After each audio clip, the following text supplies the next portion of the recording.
작은 서점.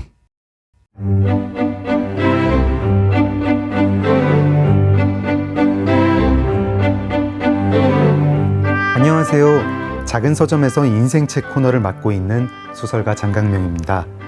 어려움 없이 순탄한 평평대로를 일컬어 탄탄대로라고 하는데요. 쭉 뻗은 길이 안전하다고 여기지만 그 안에도 움푹 파인 곳은 있기 마련이죠.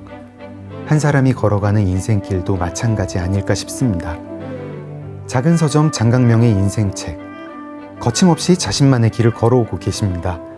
어제에 이어서 최재천 교수님 모시고 못다한 이야기 나누겠습니다.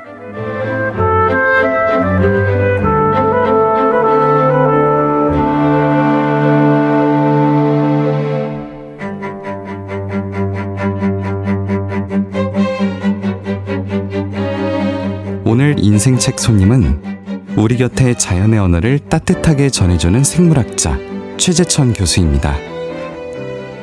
최재천 교수는 국내를 대표하는 생태학자이자 행동생물학자로 개미의 사회 행동을 연구하며 전 세계 학계에서도 주목받은 인물입니다. 그는 단순한 과학자가 아니라 과학을 우리 삶 속의 언어로 번역해주는 소통가입니다. 서울대학교와 이화여자대학교에서 오랜 시간 교수로 재직하며 수많은 제자를 양성했고 국립생태원의 초대 원장을 맡아 대한민국 생태 연구의 방향을 설계하는 데 큰 역할을 했습니다. 또한 대통령 직속 국가생명윤리심의위원회 위원장으로 활동하며 과학과 생명윤리가 조화를 이루는 사회를 위한 정책에도 기여해왔습니다. 그의 대표저서 개미제국의 발견과 통섭의 식탁을 통해 많은 사람들이 생물학을 어렵지 않게 느끼도록 도왔고, 통섭, 즉 학문 간의 융합과 대화를 통해 세상을 바라보는 새로운 관점을 제시해왔습니다. 그는 늘 말합니다. 자연은 우리와 떨어져 있는 것이 아니라 우리 자신이 자연의 일부입니다.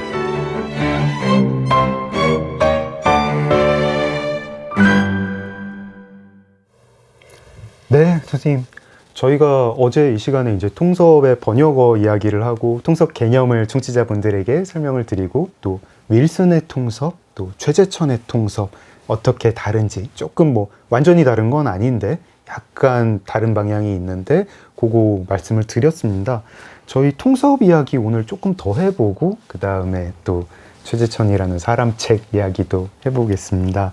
저희가 통섭 되게 이제 무서운 내용이고 특히 인문학자나 사회과학자 입장에서는 무섭기도 하고 이제 기분이 되게 나쁠 수 있다는 이야기를 했습니다. 특히 이제 윌슨의 통섭에 따르면 여러 학문이 융합이 되는데 과학이 그 중심에 있을 것이고 사실상 과학과 인문학이 두 축이고 사회과학은 여태까지 그 사이에 있던 것들인데 이제 사라질 수도 있다 이런 식으로 이야기를 하니까 인문학자나 사회과학 종사자들 입장에서는 되게 기분이 나쁘죠. 자기들의 지금 연구가 별로 과학적이지 않다 그런 뜻으로 여겨지기도 하고 우리가 추구하는 거는 너희 과학이 추구하는 거랑 달라. 근본적으로 우리 사이엔 벽이 있어. 이런 주장을 하시는 분도 계시고 또 사실 이제 현실적으로 인문학이나 사회과학이 그렇게 막 연구비를 기업이나 정부에서 투자를 많이 받고 있지는 못한데 과학자가 무슨 제국주의자 마냥 우리 영역을 식민지로 삼으려고 한다. 침략해 온다. 이러면서 감정적으로 대응한 그런 분들도 계셨습니다. 교수님도 아마 선생님도 공격을 많이 받으셨을 거고 네. 윌슨은 뭐 어마어마한 공격을 받았고 근데 본인도 알고 있었죠. 저는 약간 알고 계신 정도가 아니라 네. 도발하신 거 아닌가 싶어요. 그 장대희 교수가 미국의 터프스 대학이라는 곳에 한 1년 연구하러 가 있었거든요. 네. 그 터프스 대학하고 하버드 대학이야 차로 한 10분밖에 안 걸리는 거리인데. 네. 그래서 이제 뵈러 갔대요. 네.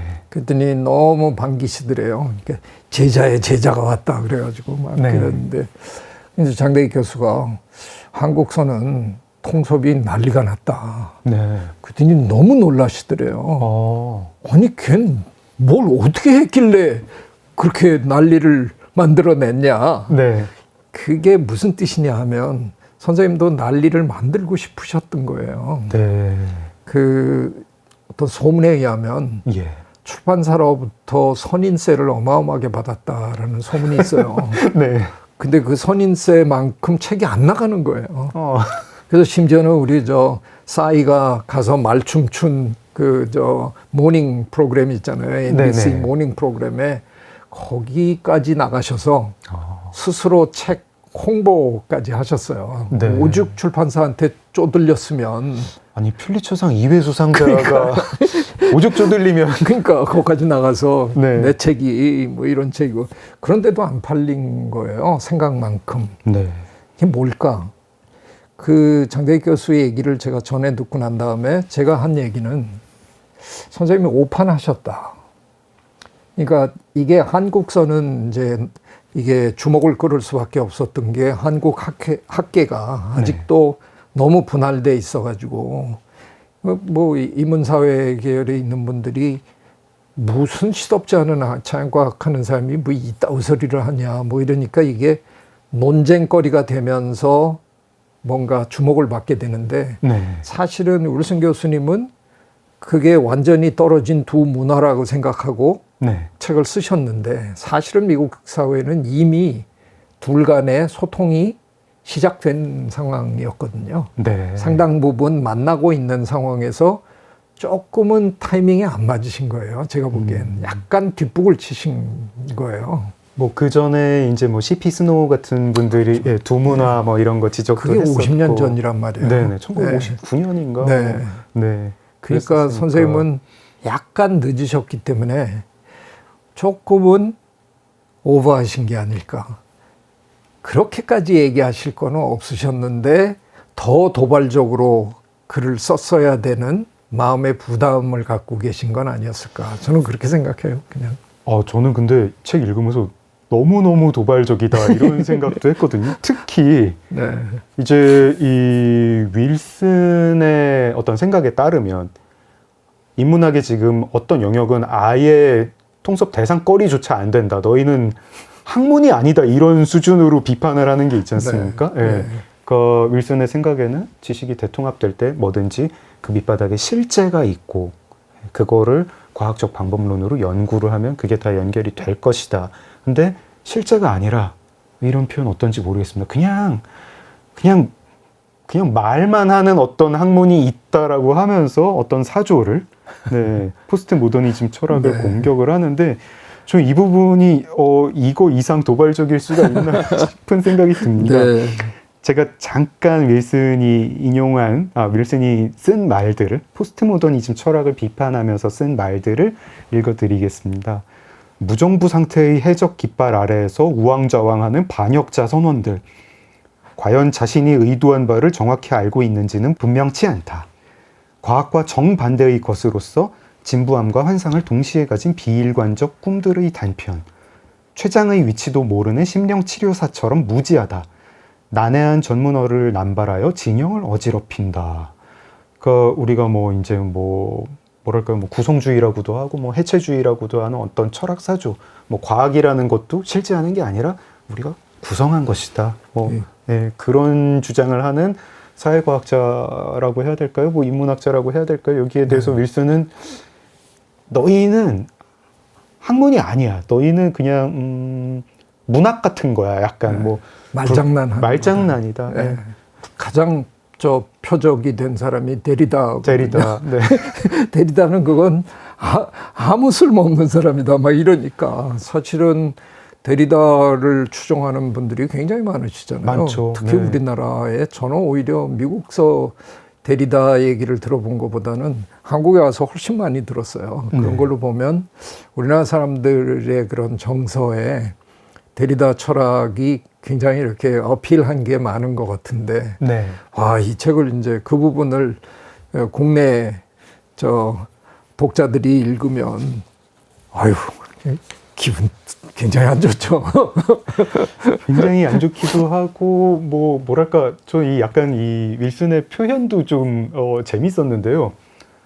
좀 욕을 우아하게 하시는 것 같은 생각도 좀 들었고, 뭐 이렇게 띄워주는 척하면서 아 내가 그렇다고 그렇죠. 그 포스트 네. 모더니즘 철학이 뭐 쓸모가 없다는 게 아니라 불꽃놀이 할 때처럼 좀 이렇게 잠깐 동안 뭐 반짝거리고 이렇게 보고 있으면 뭐 흥겹긴 해. 네. 근데 그게 기분이 더 나쁘잖아요. 더 나쁘지 않습니까? 네. 근데 제가 생각하는 게 바로 그건데요. 네. 굳이 그렇게까지 하실 필요는 없지 않았을까? 근데 마지막에 이걸 집필을 마무리하는 과정에서 어쩌면 선생님은 이 책 잘못하면 안 팔리겠는데 그걸 감지하신 것 같다는 생각이 들어요. 이게 굉장히 재밌는 그건데요. 네. 1975년에 사회생물학이라는 학문을 창시하시면서 이제 네. 쓴 책, 그 소시오바이올로지라는 책에 네.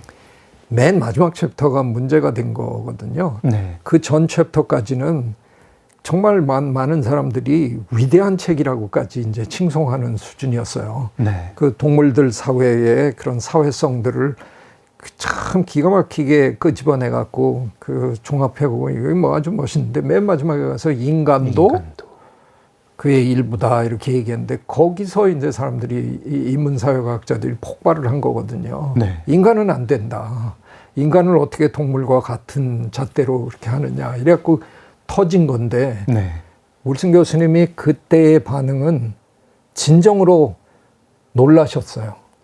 네. 아니 인간도 동물인데 네. 그러니까 한 번도 그 걱정을 해보신 적이 없어요. 그리고 단계별로 이래서 이제 영장류까지 가고 그다음에 인간으로 넘어갔으니까 너무나 부드럽게 잘 넘어간 거예요. 근데 네. 거기서 브레이크가 걸리고 그 어마어마한 공격이 들어올 줄은 미처 몰랐던 거예요. 수십 년이 지나 지금도 진화 심리학이 받는 공격들 보면은 네. 그래서 선생님은 어쩌면 그 일을 한번 더 저지르고 싶으셨던 거예요. 네. 어쩌면 이게 이제 출판사에서 또 꼬드겼을 거고 엄청나게 선인세를 주면서 네. 책이 팔려야 됩니다. 도발적으로 해주세요. 이랬을 것 같아요. 제 생각에. 저희가 지금 통섭 출간의 비하인드 스토리를 이렇게 들을 줄은 몰랐습니다. 근데 마음에 없던 얘기를 한 건 아니고 분명히 그 신념이었고 그렇죠? 네. 네. 우리가 인문학이라고 하는 것들 심지어 뭐 예술 뭐 어떤 윤리 이런 것도 과학적 근거를 찾을 수 있고 인간도 동물이고 인간이 만들어낸 사상도 인간이 만들어내는 예술품들도 밑에 어떤 과학적 근거를 찾을 수 있다. 그렇게 해서 학문이 다 연결이 될 것인데 과학이 중심이 될 것이다라는 데서는 학자 최재천과 윌슨의 의견이 조금 다르고 있고. 아니요, 저도 과학이 중심이 될 거라는 거를 의심하는 사람은 아니거든요. 네. 왜냐하면 그래서 이제 저도 욕을 먹는데 네. 최대천이는 가만히 보면 좁은 얘기하는데 실제로는 윌슨보다 더 독하다 뭐 이런 이제 공격을 제가 가끔 받았는데 네. 왜냐하면 저도 그거를 부인하는 거는 절대 아니에요. 네. 왜냐하면 지금 그런 연구 결과들이 정말 무수히 많이 쏟아지고 있잖아요. 네. 진화심리학이라는 분야를 필두로 해서 네. 굉장히 많은 것들이 진화적으로 또 생물학적으로 지금 드러나고 있는 것들이 많잖아요. 네. 더더군다나 이제 현대 과학에 꽂힌 뇌과학을 또 등에 업고 네. 뇌에 들여다 보니까 그런 것들이 그냥 하나 둘씩 지금 거의 들어맞고 있는 수준이잖아요. 그래서 네. 그걸 부정하기는 저는 어려울 것 같아요. 그렇다고 해서 자연과학 혼자서 모든 걸 설명할 수 있느냐? 그건 저는 아닐 거라는 생각이죠. 네. 끝에 가서 설명은 인문학이 설명할 수 있는 부분이 분명히 있는 거고요. 그렇기 때문에 그걸 굳이 윌슨 선생님이 이런 식으로까지 인문학과 사회과학을 몰아붙일 이유는 저는 사실 없었다고 생각하는데 왜 그렇게 몰아붙였을까? 어떻게 보면 마케팅 뭐가 있었던 것 같다 하는 좀 아쉬움이 있는 거죠. 그래서 저는 그 부분에서 약간의 이제 전략적인 차이가 좀 있는 거지. 저도 저 과학 제국주의자라는 공격을 받는 거에서 그렇게 자유롭지는 못합니다.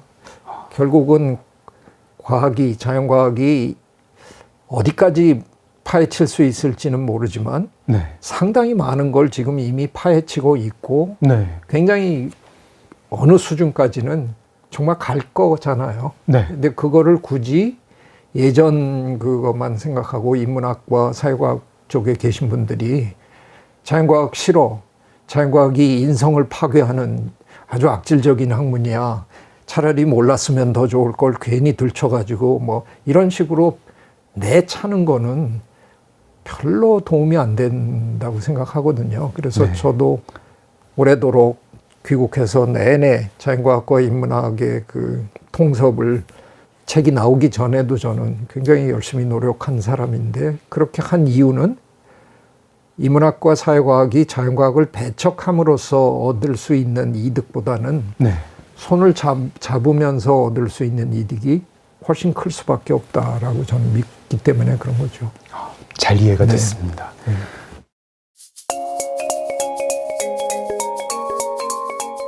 인생을 뒤흔든 한 권의 책. 장강명의 인생책. 작은 서점 장강명의 인생책, 최재천 교수님과 함께하고 있습니다. 지금 이제 선생님 추천곡 한 곡 더 들을게요. 어떤 네. 곡 추천해 주실까요? 제가 이 곡을 들은 지는 그렇게 오래되지는 않는데요. 네. 스테인드 글라스로 통해서 보는 세상을 이렇게 표현한 노래더라고요. 네.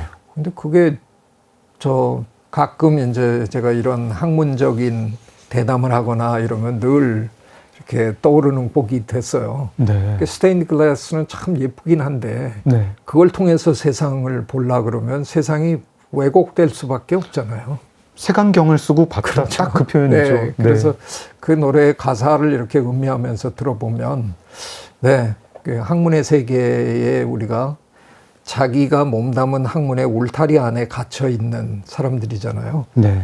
진리가 어디 어느 학문 하나에 이렇게 둥지를 트는 게 아니고 진리는 보나마나 막 둥둥 떠다닐 텐데 네. 생물학이라는 울타리에 앉아 있는 제가 어느 날 진리의 뒷다리를 한번 보고 진리란 이러고 떠들고 사는 것 같아요. 그래서 마치 스테인드 글라스를 그걸 통해서 세상을 보고 있는 우매함처럼 느껴져서 되게 철학적인 노래로 제가 늘 가끔 듣는 노래입니다.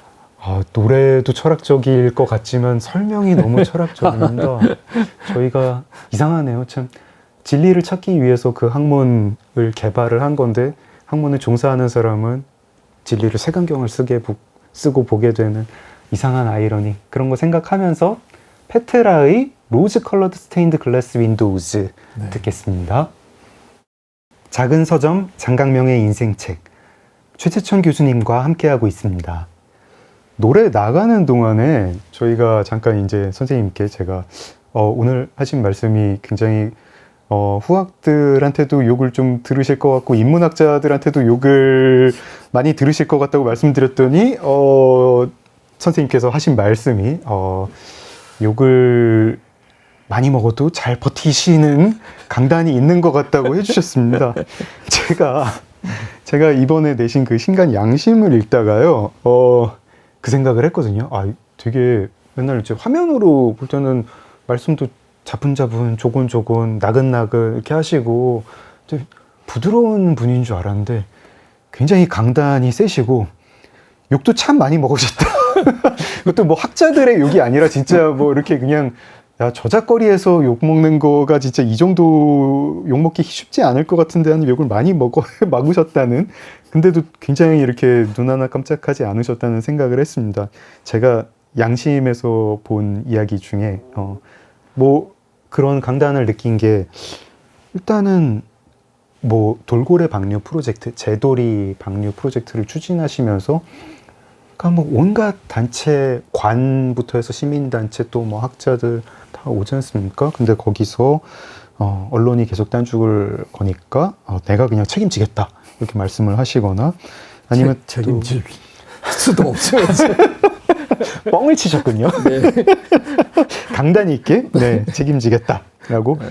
되게 마초시더라고요. 이렇게 책에도 표현이 나오고 마초답게 말씀을 하시고, 그 돌고래를 그냥 방류하는 게 아니라 이후에도 저희가 이제 추적을 하면서 어떻게 사는지, 제대로 적응을 했는지 이런 거를 연구를 하려면 지느러미에 표식을 해야 되는데, 모 시민단체 팀장님이 하도 격렬하게 저항을 하니까 그냥 그분과 결별을 했고 나중에 화해는 하시지만 이런 것들 또 이제 한국 대기업을 그냥 실명으로 수백만 명이 보는 칼럼에서 네. 왜 약속 안 지키냐 비판을 하기도 하시고 그리고 이제 제일 놀랐던 게 이제 호주제 반대에 이제 큰 역할을 하신 분이시잖아요. 근데 그때 받았던 뭐 이 욕을 보니까 참 제가 지금 옮길 수가 없고 욕이 아니라 그냥 행동으로 뭐 남성 우월주의자라든가 뭐 그런 단체에서 막 정말 격렬한 저항을 했더라고요.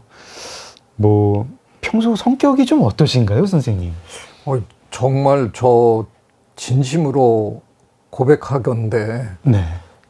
저 비겁하거든요. 예. 진짜 네. 욕 안 먹고 싶고 그 잡혀가고 싶지 않고 그래서 숨어요. 하나면 안 들키고 싶고 이러고 싶은데 근데 어떻게 지금 삶을 이렇게 돌이켜 보면 왜 저딴 짓을 그렇게 했을까? 그게 제가 저도 조금 의아해요. 그러니까 평소에 저는 사실 잘 이렇게 용감하지 않습니다. 정말 용감하지 않은 사람인데 네. 왜 이렇게 이런 일에 이렇게 결국은 나서 가지고 그 고생을 하게 됐을까? 그러니까 그런 고생을 할 거다 하는 거를 분명히 제가 알면 분명히 안 하죠. 분명히 숨을 텐데 아셨던 거 아닙니까? 아니요, 그 정도일 줄은 몰랐어요. 그래서 그냥 대충 이렇게 해도 조금 나서서 이렇게 나대도 뭐 그렇게까지 그럴까? 그런데 그거 심하더라고요. 근데 문제는 이제 그런 일을 한 번 당한 게 아니라 몇 번 당했으니까 알만도 한데 근데 왜 자꾸 했을까? 그건 잘 모르겠어요. 지금 이제 청취자분들 뭐 양심을 이제 읽으시면 아시겠지만 되게 놀란 게 그 호주제 폐지한 게 불과 20여 년 전이고 21세기인데 네. 야, 한국 사회 이렇게 미개했었나 막 이런 생각이 들고 받으셨던 욕이 사실 욕이 아니라 뭐 업무 방해 수준이죠. 이제 연구실로 계속 전화를 걸어가지고 욕설을 퍼붓고 심지어 이제 선생님의 가랭이를 잡고 뭐 그게 있나 보자 뭐 이러고 뭐 도포 쓰신 분이 오셔가지고 막 진짜 봉변을 당하기도 했는데 근데 선생님이 이제 비겁하다고 말씀을 하시지만 양심 책을 읽으면서 이런 일을 하셨기 때문에 뒤에 있는 사람들이 용기를 낼 수 있다 이런 생각도 했습니다. 왜냐하면 호주제를 보면서 2020년대에 제가 우리가 그런 시절이 있었지 맞아 까먹었어. 근데 바뀌었네. 그것도 이제 완전히 그냥 무슨 전근대 사회 생각하듯이 호주제 있었던 시절을 생각을 하는데 그렇죠. 네. 지금 사회를 보면 이미 여혐의 시대잖아요. 네. 그러니까 젊은 남성들이 여자들이 더 혜택을 많이 받는 것 같다. 그리고 지금 막 공격하는 시대가 된. 이게 불과 네. 20년밖에 안 걸렸다는 네. 거니까 굉장한 변화가 있었던 거죠. 뭐 한국 사회가 다이내믹하다고 얘기할 수도 있겠지만 우리가 다 세상 바꾸려면 바꿀 수 있다. 그렇게 불가능한 거 아니다. 이런 생각도 하게 되고 관련해서 또 이제 여쭤보고 싶은 것도 있습니다. 그 관련해서도 이제 공정이라는 개념이 지금 이제 굉장히 뜨거운 이슈인데요. 네. 네. 이제 양심을 가지고 이제 공정을 설명을 해주셨습니다. 공평이 있고 공정이 있는데 두 개가 다른 것이다. 그리고 공평에 양심이 들어가야 공정이 되는 것이다. 맞는 말씀이고 그렇다 생각을 했어요. 생각을 했는데 양심이라는 게 사실 사람마다 모양이 좀 다르잖아요. 네. 네. 어떤 사람은 이제 군대에 가서 총을 안 드는 게 양심이라고 생각을 하고 있고 반대편에서는 그 총을 쓰는 법을 열심히 잘 익혀가지고 내가 내 공동체를 지키겠다 하는 게 숭고한 일이다 라고 믿는 사람도 있는데 그럼 진짜 공정이란 게 참 힘든 거구나. 네. 이거를 공평은 이해하기 쉬운데 그냥 전부 다 n분의 1 기계적으로 딱 나누면 되는데 양심을 더해서 공정이라는 건 양심을 더한 것이고 그 공정을 우리가 추구해야 한다라고 할 때 참 고민도 되고 네. 그러면 이걸 설득을 어떻게 해야 될까 이런 생각도 듭니다. 네. 일단 출발은 어쨌든 제 입장에서는 출발은 말씀하신 대로 공정은 정말 사실 굉장히 어려운 건데 네. 지금 이 정부가 공정을 전면에 내세웠던 정부잖아요. 그래서 제가 이제 사실은 이제 또 비겁한 제가 안 비겁하세요? 근데? 아니요, 이 정부 내내 한마디도 안 했어요. 얘기하면 또 잡혀가고 뭐 이런 뭐 불이익 당하고 이럴까봐 숨어 있다가 도저히 못 참겠어서 이제 한두 마디를 이제 한 거거든요. 그게 이제 한 번은 서울대 졸업식 축사에서 한 번 얘기를 했고, 한 번은 네. 이제 유튜브에서 그 밑도 끝도 없이 갑자기 그 과학계에 카르텔이 있다는 식으로 해갖고 연구비를 자르는 바람에 네. 우리나라 과학계가 지금 정말 상당히 치명적인 피해를 받거든요. 네. 지금 이 근간이 너무 흔들려가지고 제대로 된 과학자들 중에 지금 나라를 떠나는 사람이 너무 많아요. 이건 한 과학자가 나라를 떠난다는 거 굉장한 의미거든요. 네. 그 분야가 떠나는 거에 의미를 지닐 수도 있어요. 네. 이건 참 정말 잘못한 일이다라는 생각이 들어서.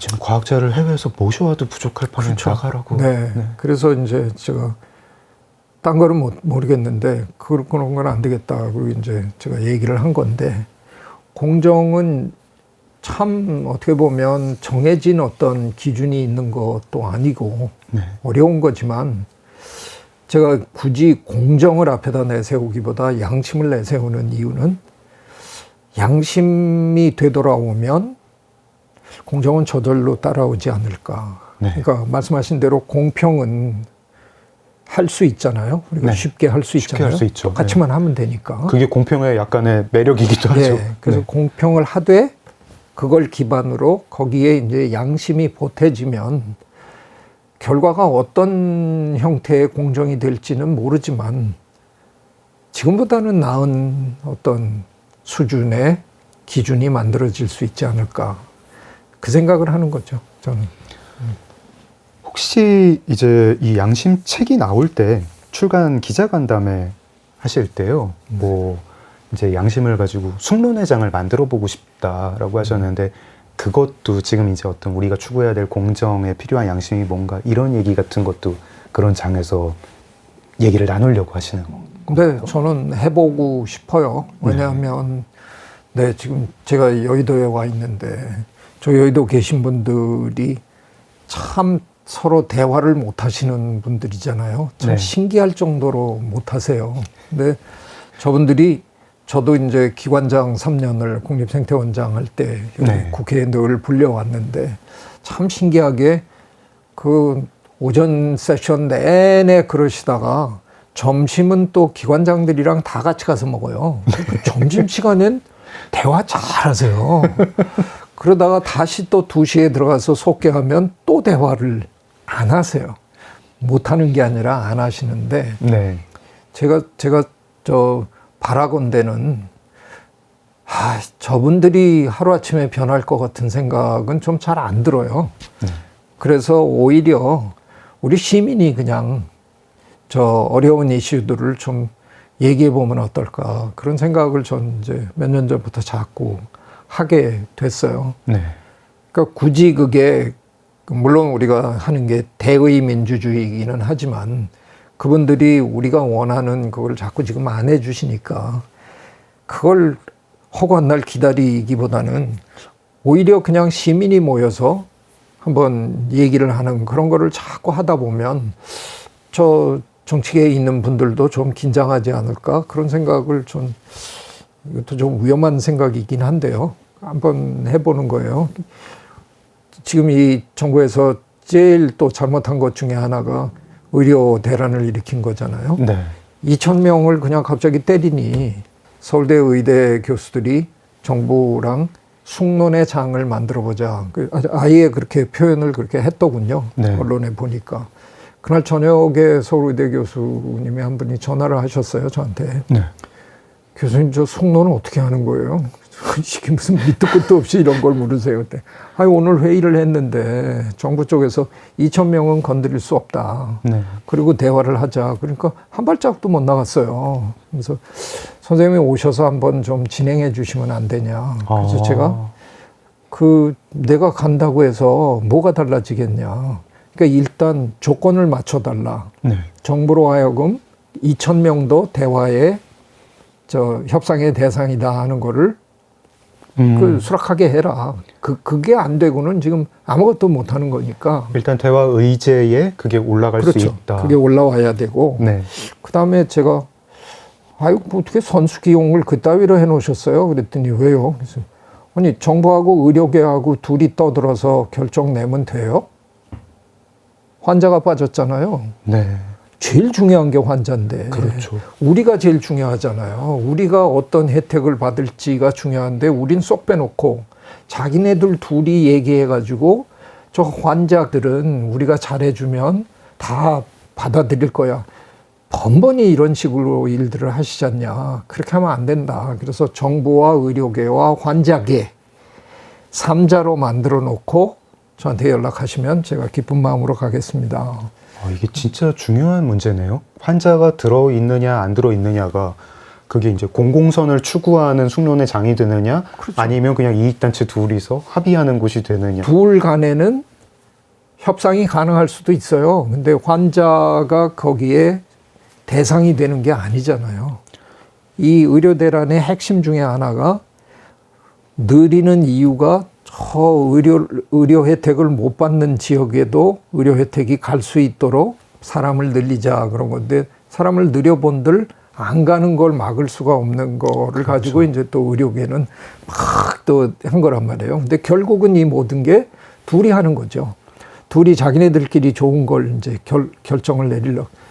중간에 제일 중요한 우리가 누워서 치료받아야 되는 우리의 얘기는 어디에도 없잖아요. 네. 그걸 빼놓고 왜 얘기를 하냐. 그래서 저는 예를 들면 숙론의 장을 열고 네, 제가 뭐 굳이 누구를 이렇게 초청을 안 해도 오실 거 아니에요. 그중에는 의사 선생님도 있을 거고 정부 관련자도 있을 거고 입원했다 나오신 분들도 있을 거고 우리끼리 얘기하면 되잖아요. 얼마 전에 일할 사람이 없어진다인가 뭐 그런 제목의 책을 쓰신 서울대 경제학부의 이철희 교수님이 있으세요. 네. 그분 책을 제가 추천에 글을 썼는데 그 책의 중간에 보면 요만큼 설명이 나와요. 2,000명, 한 해에 500명씩 4년에 걸쳐서 하면 된다. 간단하죠? 뭐 500 곱하기 4가 2,000이니까요. 네. 그런 간단한 해결책도 있어요. 근데 그것조차 얘기를 지금 못하는 상황인데 많은 사람들이 모여서 한 번에 끝내는 게 아니라 5번, 10번 숙론의 장을 하다 보면 대한민국 국민만큼 똑똑한 사람들이 모여서 그런 얘기를 5번, 10번 거쳐서 하면 저는 굉장히 좋은 아이디어가 거기서 나올 거라고 생각해요. 저 지금 잠깐 뭐 몇 분 동안 이제 선생님 말씀을 듣는데도 숙론, 뭐 수의 민주주의에 대해서 우리가 참 아는 게 없구나 그런 생각을 했습니다. 이것도 되게 어떤 테크닉이 필요하다. 의제 선정 어떻게 할 것인가, 그리고 여기에 참여자가 누구와 될 것인가, 뭘 추구할 것인가, 이런 것들을 틀을 만드는 게 되게 중요한데 그런 거 전혀 생각도 없이 이 의료대란 이야기 되게 1년 가까이 이제 봐왔는데 이런 생각도 그게 역량 부족은 아닌 것 같은데 양심에 대해서 그럼 숙론의 장 만드시는 거는 이제 좀 구체적으로 좀 구상하시는 어떤 틀 같은 게 조금 있으신 건가요, 지금 이미? 글쎄요, 저 이제 8월 말이면 이제 진짜 퇴임하거든요. 아쉽지만 이제 퇴임을 하게 제 되시죠. 친구들은 뭐 6년 전에 다 집에 갔는데 왜 저는 집에 못 가고 이제 이렇게 고생을 하는지 모르지만 하여간 학교에서 안 드디어 나셔서. 이제 학교랑 잘 얘기가 끝났고 네. 8월 말이면 이제 정말 방을 뺍니다. 근데 네, 어디 제가 책이 너무 많아서요. 그리고 숙론의 장을 하려면 이런 좁은 공간이 아니라 그래도 제법 큰 공간이 필요해서 그런 데를 찾는데 한 2년 가까이 제가 힘들었어요. 근데 이미 찾았어요. 찾으셨군요. 네, 공간을. 찾아서 네. 이제 조만간 옮겨갈 거고요. 네. 거기에 이제 말하자면 제 도서관 같은 걸 이제 만들어 놓고 네. 수시로 이런 숙론의 장 같은 걸 열어보려고 지금 기획하고 있습니다. 너무 기대됩니다. 네. 지금 연구실 이름이 통섭원이죠. 네. 네. 그럼 네. 그 숙론회장 아직 이름을 그대로 가져가도 괜찮을 것 같고요. 네네. 또 뭐 통섭원.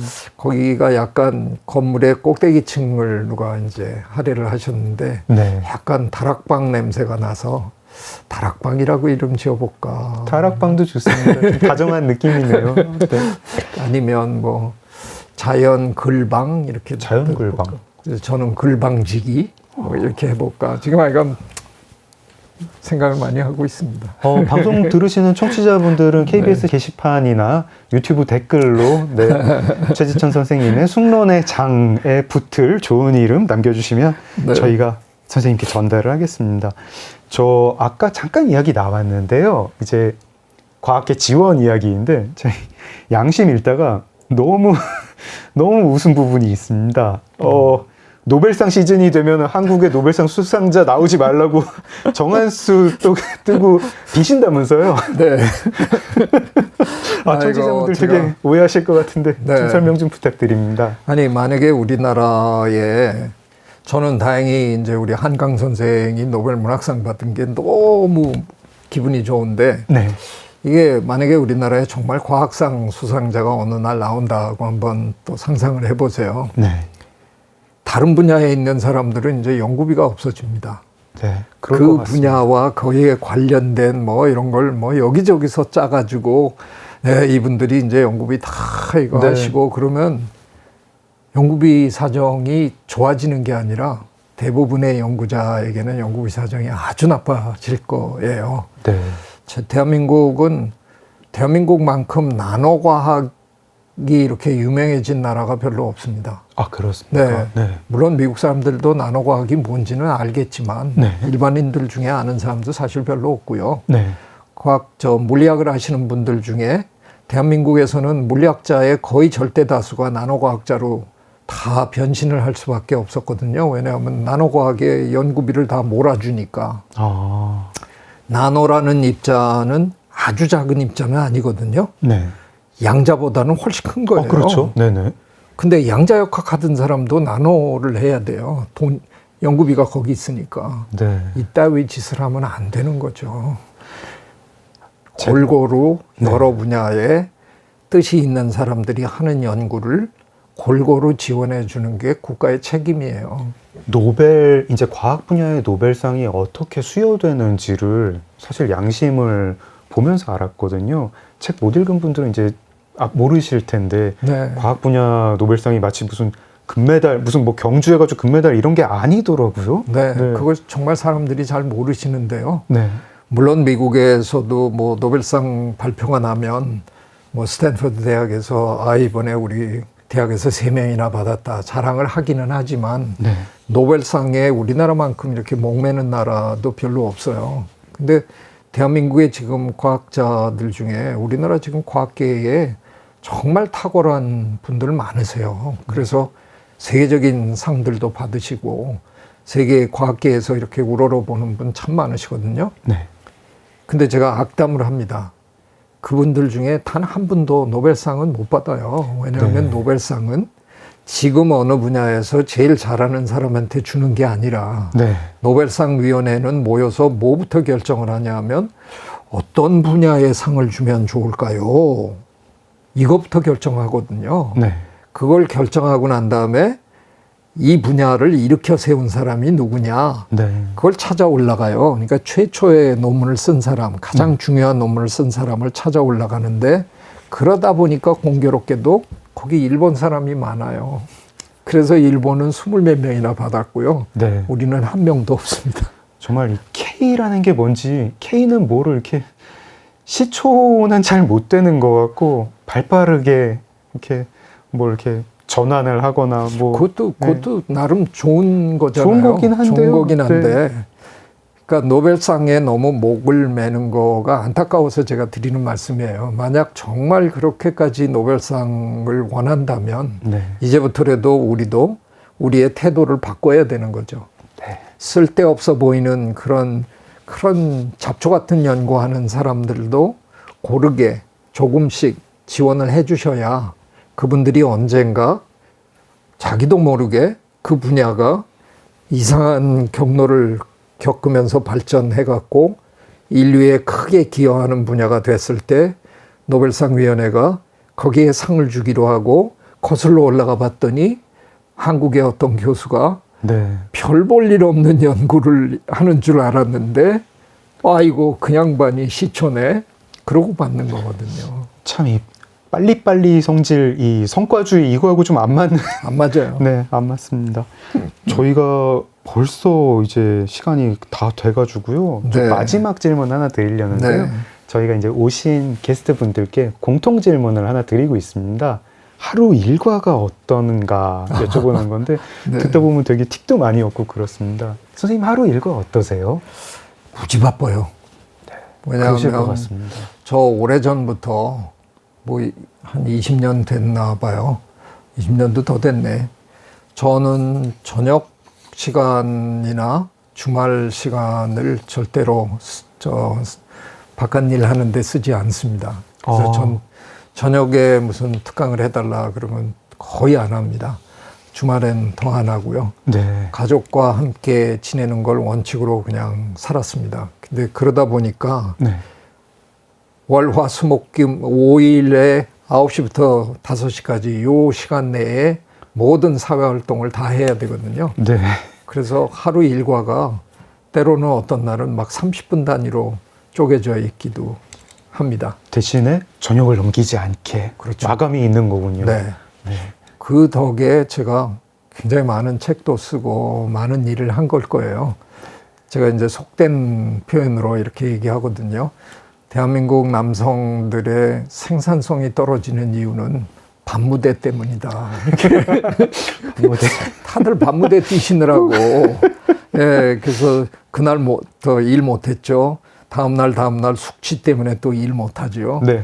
근데 저는 거의 지난 한 20, 30년을 저녁에 한 서너 시간을 거의 하루도 빠짐없이 오로지 저만을 위해서 제가 쓸 수 있었거든요. 네. 그 힘으로 제가 모든 걸 다 한 거죠. 그거를 저는 종종 이렇게도 표현하는데 오늘 저 문학을 하시는 분을 만났으니까 저도 좀 흉내를 내려고 그 황동규 선생님 그 시 네. 중에 보면 네. 홀로움이라는 표현이 나와요. 홀로움. 네, 외로움과 참 멋있는 표현이에요. 네. 외로움은 그냥 외로워서 당하는 거고요. 네. 홀로움은 자진해서 외로워지는 거거든요. 네. 그 홀로움 덕에, 그러니까 저는 홀로움을 즐기는 사람인 거죠. 네. 그 시간에 객없이 나가서 막 와 떠들고 술 마시기보다는 홀로 앉아서 책도 보고 글도 쓰고 연구 주제도 고민해보고 근데 그걸 뭐라고 불러야 되나 몰랐는데 우연한 기회에 황동규 선생님이 시를 읽다가 홀로움이라는 단어를 보고 이야 기가 막힌 단어다. 그래서 굉장히 좋아하는 단어입니다. 아, 시인의 멋진 단어를 제가 과학자로부터 듣고 제 밤무대를 좀 은퇴를 해야겠다. 홀로움의 시간을 가져야겠다 생각이 들었습니다. 이제 벌써 마칠 시간이 됐는데 네. 네, 선생님 오늘 좀 어떠셨습니까? 아유 오늘 정말 재밌었습니다.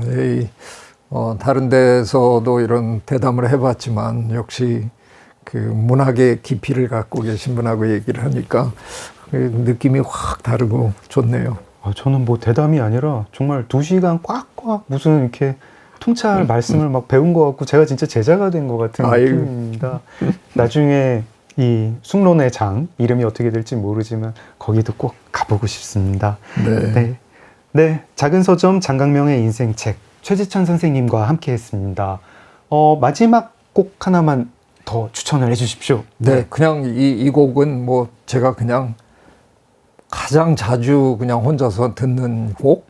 그냥 무지하게 좋아하는 곡이에요. 그냥 인생곡이군요. 네, 어떻게 보면 네. 그 비틀즈의 한 멤버였던 폴 마카트니가 비틀즈 해체되고 난 다음에 The Wings라는 그룹 만들어가지고 네. 또 히트곡을 여러 곡 했는데 네. 그 중에 Another Day라는 건데 우리 방송에서도 제법 여러 번 배경음악도 나오고 이랬는데요. 네. 가사가 참 좋다고 표현해야 되나? 네.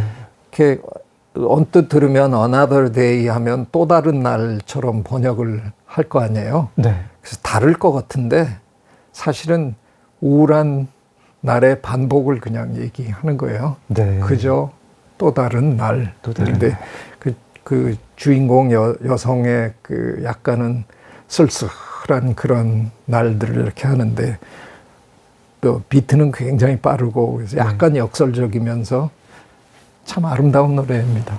그래서 좋아합니다. 선생님이 이렇게 노래를 설명해 주시는 말씀도 무슨 시 같지 않습니까? 저 한때 저 3일인가 4일 동안 디스크 잡기도 해봤습니다. 나중에 숙론회장에서 약간 이제 숙론하다 좀 지치면 좀 이렇게 좀 최재천 DJ 큐레이션을 좀 들어보고 싶습니다. 네. 폴 맥카트니 앤 더 윙즈 Another Day 들으면서 마무리하겠습니다. 네, 작은 서점 장강명의 인생책 최재천 선생님과 함께했습니다. 선생님 조심히 들어가세요. 네, 고맙습니다.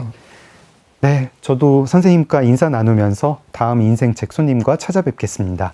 지금까지 작은 서점 장강명의 인생책 소설가 장강명이었습니다.